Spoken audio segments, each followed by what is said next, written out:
Friends, Brian here for Yes You Can Play Guitar. And I'm going to do a request. A little birdie, a good friend of mine, a Patreon, sent me a request of this video that just came out recently. And the video is famous guitarists on Prince. So the little birdie, you know who you are, okay? Let's check it out. While the purple one might be known for his larger-than-life image, musical versatility, and timeless hits, Prince was a guitar virtuoso and utilized his influences of rock, funk, pop, and R&B to become one of the most gifted and talented musicians of all time. Ain't that the truth? His influence has been continued to be felt across generations of musicians, and today we'll be looking at how Prince not only changed music, but how he changed the world of guitar. In this video, several contemporaries and those influenced by Prince have come together to honor and remember the great legacy of Prince and how he changed the world of guitar forever. If you enjoyed this video, please remember to leave a like, share, and subscribe to the channel for more great videos just like this one. Anyways, let's get... Well, you know what? While we're doing this, I'm going to make sure to do that. I'm going to make sure to like the video and subscribe. Okay, we hit 15,000 subscribers today. I'm still kind of can't believe it, and I appreciate you guys so much. So anyway, I will definitely like and subscribe to this. Get straight into it. Number 10, Joni Mitchell. An album released some 3 weeks ago by a person who mentioned you, one of his biggest influences, and especially he's thinking of the summer lawns, Prince. Oh there my God, look at him. This is his latest album. You haven't seen it yet. No. That's great. Do you hear certain parts from your music in his music? Well, not as much as he does at the playing of when. Okay, guys, I got to stop it here, and I got to tell you guys something. So Joni Mitchell, she's a very famous Canadian musician. She's influenced so many people. She has come up in discussion on this channel the past year. Sadly, I'm hanging my head in shame as a Canadian, a longtime musician. I'm not very familiar with her music. I know I've heard a few little things from way back when, but apparently she's quite the jazz musician and all this other stuff. So Joni Mitchell, it is on my bucket list for 2023, and you guys can hold me to this. I want to explore a little bit more of her music. So anyway, let's carry on here. One of his albums, a few albums back, he invited me, and we were seated next to each other as the music played. And from time to time, I would comment and say, "Oh, I love that chord," or "I love that progression. You know, where did you get that from?" And he would say, "From you." But I wouldn't recognize it, although I can hear my influence in Purple Rain, in the harmony. But I don't know if that's coming from him or Wendy and Lisa, because they've also assimilated some of the modality of the open tunings, you know. It's not coming from him, or what did she say? I can't tell if it's coming from him or from Wendy and Lisa. I'm going to bet that it was coming from him. But that's just me. I know it's going to probably tick off a few people out there, but who knows? Okay. He says it's there. I hear a lot of Sly, and Sly and the Family Stone. yeah. Yeah. I am more Sly than me. Number 9, Jack White. Yeah, he was incredibly nice. What did you guys talk about? Did you guys talk about guitar playing or anything like that? We did a little bit, yeah. He told me no one will ever tell you how to play your guitar, Jack, and that was really solid advice. Don't let anyone tell you how to play your guitar. Okay. Exactly, this is the actual words, yeah.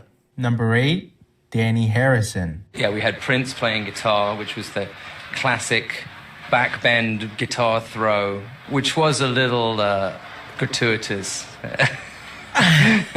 Really? Whatever. But it was an interesting, everyone's always like, wow, he's smiling so much on stage. And I was smiling because I was just like, oh man, I could just imagine Tom and Jeff in their heads, going, "What the hell is going on?" Oh. It was definitely a moment to be shared with the whole human race, and I was standing front and center. So I was kind of looking at the Wilburys and the Heartbreakers, and then I was the buffer zone between Prince. Wow, that's an interesting place And to so be. I was just kind of laughing at how awkward the whole thing was, but it went down so well that it was a classic moment, you know. Number 7, Dave Grohl. You know, I grew up listening to his music. I'm an 80s kid. And so I grew up with all of his records. And as a popular musician, he was the most talented of anybody. He was the best bass player. He was the best guitar player. He was the best drummer. He was the best singer. He was the best dancer. Like, he was just the best. And you never imagined that a popular musician could be that talented. Usually you got one person that's good at one thing. He was good at everything. He was the best. Like, he was the best. Number 6. You know, again, that's interesting. Dave Grohl, of course, he's the drummer for Nirvana. You know, he's the lead guy for the Foo Fighters. You know, I wanted to ask you guys this question. I wanted to throw this out to you guys. If you could see or have seen Prince play with a certain actor or whatever, who would it be?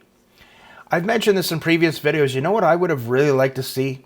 I would have really liked to see Prince and his band play in the G3 tour. So what it was like a guitar extravaganza. So it was like Joe Satriani, world-renowned guitar virtuoso, and his band. They'd play his songs, and then Steve Vai would come out with his band, of course, again, a worldwide virtuoso. Both of them were admirers of Prince. And then it would have been cool to see Prince come out and do his guitar songs with his band, and at the end they do this really big interactive jam. Prince definitely has the chops and the skills to perform in a G3 tour. It's usually always like the elite guitar players or the guitar players with the big followings that every year they would mix it up a little bit, but I would have loved to have seen Prince do that. But anyway, let's carry on, shall we? But who do you think, who would you have liked to have seen Prince play with, or what tour? Comment below. Back. He's a big influence for me. He's an inspiration. Number 5. I'm a loser, baby, so why don't you kill me? That's Beck. Okay, now we're moving on. It looks like Eric Clapton. Those who have paid tribute to him.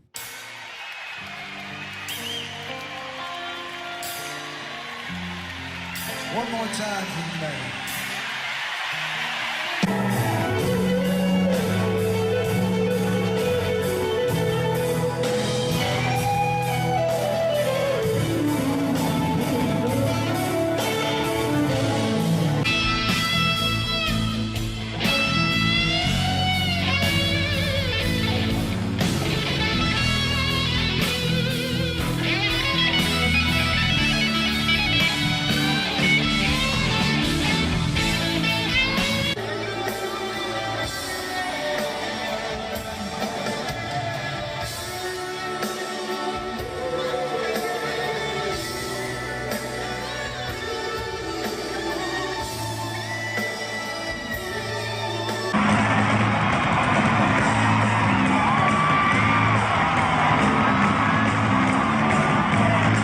I want to stop it there. Of course, I'm trying to let the videos breathe.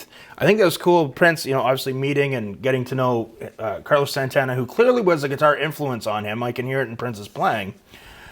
And also some of their Santana medleys that they did. I could definitely clearly see that Prince had learned a lot of Carlos Santana licks or whatever. But so we had some famous guitar players there. All of them are wonderful. And, you know, I've talked about this more on my Patreon, but I'm going to talk about this. I'm just going to be honest with you guys, love it or hate it. I don't like seeing covers of any kind of Purple Rain. I saw a Instagram post, I think it was months ago, of this guy, not commercially well known, but within the guitar shred circles, he's very well known. Phenomenal guitar player. I've been aware of him for over 30 years. He did a version, he was trying to add shred licks to it and stuff, and it just destroyed it. It's like, dude, come on. There's just, for me personally, speaking as a technical guitar player, there's just something really magical about that song, and it's just kind of like, just leave it alone. Just let it be, quoting another famous musician, let it be. Just let it be what it is. That's just one of those songs I don't want to watch people cover it, and I've had people, send me requests. Oh, can you react to this cover of the song? Yeah, I'm not saying I won't do it, but I'm not necessarily saying I'm going to like it. Purple Rain is a magical song, and I just like seeing it being left alone. And there's only one person that should play it. Unfortunately, he's not with us anymore, which is a tragedy and very sad. That's my own personal feelings. Let's carry on.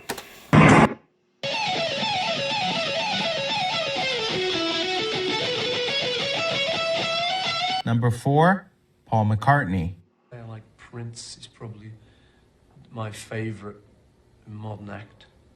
I went to see his concert at Wembley. It was good. What do you like so much about him? About Prince, he's an innovator. And he doesn't go the way everyone else goes. He seems to stand out from the crowd. He looks good.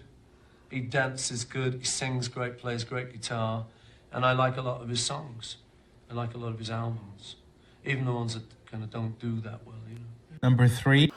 That's a pretty big compliment coming from Sir Paul, is it not? Number 3, the one and only, the guitar god himself. I did a reaction video to him playing with Polyphia, with his Hydra guitar. I saw him do a video. I reacted to that. Steve Vai. Okay, I've been a fan of Steve Vai since since '86 when Crossroads came out, but actually even before that, when David Lee Roth left Van Halen, and even then I was young, but I knew he was playing with Eddie Van Halen. He's going to have to get a real kick-ass guitar player in his band. Like everyone knew that, and it was Steve Vai. And at the time, if you watch the Yankee Rose video and stuff, Steve Vai was making his guitar talk with the wah pedal and doing all this crazy stuff on stage. So we were all just blown away. Truly a guitar god, and truly I am a fan. Maybe down the road, I'll be lucky enough to have him on my channel for an interview. Wouldn't that be awesome? Let's hear what Steve Vai has to say about Prince. Steve Vai. It was great because I was a huge Prince fan. Yeah. And we were playing in Minneapolis, and my wife's cousin, Sal Greco, worked at Paisley Park. He basically he worked there longer than anybody had ever worked. He oversaw the studios and all this. So Prince would have these wild kind of open nights at Paisley Park. It was fantastic. And I went there after a show, right? Fantastic. Yeah. And I went there after a show with the band. And the thing that Sonny didn't tell you is Sonny and Michael, they weren't there. They were home in bed sleeping, I was told. So, because I got there late. My gig was over. I was like 2, 3 a.m. or something. And I get there. And I never saw Prince. I just got messages. He had them call Sonny and Michael and woke them up. Now, Sonny can tell you if that's true or not. That's just what I was told. Next thing I know, they're out of bed and they're there. And it's the three of us on the stage and we're jamming. And I remember it was great. These guys, man, they're like magic. Yeah. It's like they're in your ear. It was an ESP jam, Yeah. And I'm like, fucking Prince, man, he's got it made with these guys, And my guys were good too, but just different, different. They were the whole Minneapolis connection thing. They were so tied into that, and it was fantastic. And we jammed, and even in the boss is going to come down and jam with you. So I'm like, yeah, you're right, baby. Yeah, come on, Prince. And he wasn't Prince at the time. Yeah, he was the boss. It was kind of thing. So they brought down as we're jamming, they bring down his pedal board, his his guitar and everything. And then we're jamming and time's going by. It's getting later and later and earlier in the morning. And, and he's just not there. And we're just jamming. And I'm like, I got to get to the next gig, So we played for like an hour or so. And then I said, I'm so sorry, I got to go, And as I was leaving, somebody came up to me and said, the boss would like your phone number. So I said, okay, here it is, So I thought maybe Prince was going to call me. But as it turned out, from what I was told, he was in a room watching, because the whole stage was outfitted with cameras, watching it from backstage and videotaping it. But he never came down. He just sat and watched it. And what was so interesting, just like a month or so later, a couple of months later maybe, I'm in New Zealand and I'm doing a show and somebody hands me this CD to sign, and it's a bootleg, it's a video. It's a VHS. It's a bootleg VHS of the performance at Paisley Park. So I know it's out there someplace. Number two. That is an awesome story. Again, for those of you out there, if you want to check out my Patreon, we've talked about this story. It's a great story. We've talked about that more in detail on Patreon. We've had some very special guests on for interviews. And there's so much more on Patreon that goes on. But anyway, check it out. If you check out my Patreon, for people that just want to check it out, I got over 30 YouTube reactions that were blocked that are up on my Patreon that you can check out that you're not going to see on YouTube. And there's a lot of other stuff going on there. So anyway, that was a very cool story. So now it looks like we're going to go to Billy Gibbons from ZZ Top. Billy Gibbons. I had become a fan of Prince, and by and large, I admired his showmanship.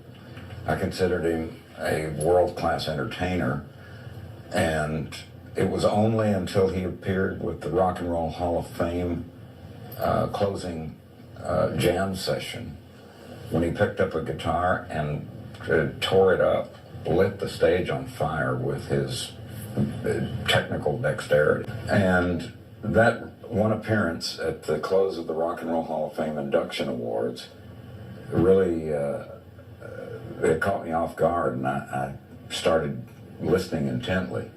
And then one evening, not long after that, I was in Manhattan, and whoever took that footage, again, not that I'm anything special, but they're trying to film that with a camera, trying to film a TV or computer screen. They don't know enough about screen capture software. You can check out. There's some free programs out there like OBS software.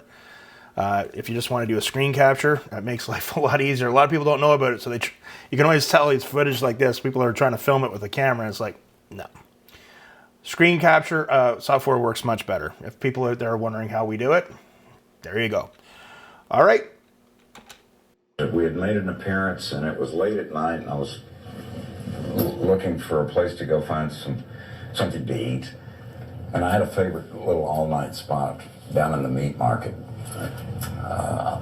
And on arrival, the go-to 24-hour place had briefly closed for renovation. I was kind of standing around, and I looked across the street, and there was another place that had recently opened. I had never seen it before, but there was great fanfare going on. I saw Brazilian-looking dancers up on top of the bar. The music was so loud, I said, well, I gotta go. And no sooner had I crossed the threshold, I walked in, and a large guy came up and tapped me on the shoulder. He said, somebody wants to speak to you. And I said, okay. And he pointed, and sitting in this little horseshoe banquette all alone, there sat Prince. With the Brazilian dancers on the tables? Across the room. What a scene. But I took a seat. He said, yeah, sit down. He said, I just would like to talk guitar. And I said, well, you've come to the right place. And I said, now knowing you as a guitarist, which I had not known before. I have to interject. For all of you out there who might not happen to know who Billy Gibbons is, he's the guitar player for ZZ Top, an absolute legend, amazing guitar player. Let's peel the onion. And we sat for a good 2 hours talking about how to do this and how to do that. We closed the conversation. This was now going on 4:35 in the morning. And I said, by the way, can you teach me how to play that guitar figure that opens up your great song, When Doves Cry? And he said, I fell into it by accident. He said, I haven't been able to play it like that ever since. He said, let's go learn it. But yeah, Prince was a prince. Number one, Frank Zappa. Frank Zappa. Okay, this should be very interesting. Frank Zappa is not one to mince words. He's one of those guys, a phenomenal musician, The Mothers of Invention. He did some really wild, out there musical stuff. But he doesn't hold back when he needs to say something. So let's hear what Frank Zappa has to say. Nevertheless, how many record companies are willing to give up that kind of control, hand over artistic control over their art? Well, at least Warner Brothers was smart enough to give it to Prince. It's to their credit that they were smart enough to stay out of Prince's way. Well, I think that you look at him, he is a creative guy. Whether you like his stuff or not, I think that compared to the rest of the stuff in the vicinity, Prince's stuff stands out because it's a vision. You can agree with the vision, you can disagree with the vision, but it looks like it's Prince. It's not Warner Brothers talking. That's worth something. That's something that's worth protecting. It's something that's worth commending. And I hereby do that. I hereby commend Prince and Warner Brothers for working out whatever they worked out. You can decide for yourself whether or not you like his music or like his personality or his image or anything else. Yeah. But I would say that the whole music scene would be better off if there were more Prince-like relationships between creative artists and the record company, where they would, just stay out of the guy's way. And there it is. Was there anything in the video you didn't know that surprised you? What's your favorite Prince song? Have you ever seen Prince live or any of the other musicians in the video perform? What is your favorite Prince moment? Let us know in the comments down below. And please remember to leave a like, share, and subscribe to the channel if you enjoyed the video. And until next time, I'll see you guys later. Rock on. While the purple one might be known for... So it was interesting listening to Billy Gibbons about that, because like a lot of us, we didn't have our Prince awakening until the Hall of Fame, where he did his famous solo over, While My Guitar Gently Weeps. But I've done a lot of reactions with Prince. A lot of my Patreons are Prince fans. We do a lot of Prince related stuff there too. I've learned a lot in my education and realization about Prince, because as you guys know, in the 80s, I didn't really get it. I could respect what he could do as a performer, dancer, singer, but musically, I just had no idea. So for those of you that have been following my channel, who are hardcore Prince fans, I'd say a little bit for the past over a year, you've seen my awakening and my learning, my education. And also, too, we've been fortunate enough on this channel with my good friend, the Solitary Adventurer, to talk with people, like have in-depth, long interviews with Susan Rogers. Right, she produced Purple Rain, with Dave Roussan, who created the cloud guitar for Prince. Also, Scotty Baldwin, the sound engineer. Like, we've been very blessed, and we're hoping to have more in-depth interviews with some of these fabulous people in the Prince timeline. But while I was watching that, something really occurred to me, especially at the end there. I guess one of the things that really amazes me about Prince, and I can put it into words now, it kind of came to me, is he knew who he was and what his vision was early on. As an artist, I used to say, how did he know about how to play all the instruments, how to do arrangements, how to hear for sound, lighting, how important the performance is. I often say to you guys, look, go out to your local bar where there's bands playing. Okay, you could see a great band, but if they're boring to watch, it's not really going to matter. The performance is a really, really important part to the success of a band. If I could go back in time and tell my young self, it would be like, hey, dude, really make sure you're moving up there and really make sure you're performing. But he knew who he was. It's kind of funny. I was talking with another budding YouTuber over the holidays, and we were talking about YouTube and, finding who you are. And I'm really starting to realize, just in the past few months, I'm starting to realize who I am on YouTube, and you guys are going to see a lot more of me and my personality coming out with my own creativeness in my videos. I know some of you just like to watch my reaction videos, and that's cool, but sometimes if you get a chance to check out some of my other videos, especially on the guitar related, the music related stuff, it'd be greatly appreciated. But that's a big thing. Knowing who you are and what your goal is when you're really young, man, that's a talent all in itself. What do you guys think? What was your favorite part of the video? Let me know your thoughts, your comments below. Check out my Patreon. If you get a chance, or you're so inclined, or you want to support this channel, check out my Patreon for a month or two, or longer if you want. And yeah, sorry, this was a deep video, so I'm kind of in a deep space right now. I'm really chatting here, but very, very interesting. And again, very sad he's not with us anymore, because he is a talent that we'll probably never see the likes of ever again, sadly. So remember, guys, comment below, hit like, I hate to ask you guys this, but you know what? When you click subscribe, it really helps out the YouTube channel creator. It really means a lot. All it takes is one click, and I really appreciate it. I always try to not be one of those videos where they have the 20-second thing in the beginning where it says, hey, like this video and smash the subscribe button. But I really appreciate when you guys will, make that effort and make that click. It means a lot. So remember, guys, practice hard, practice smart. We'll see you soon.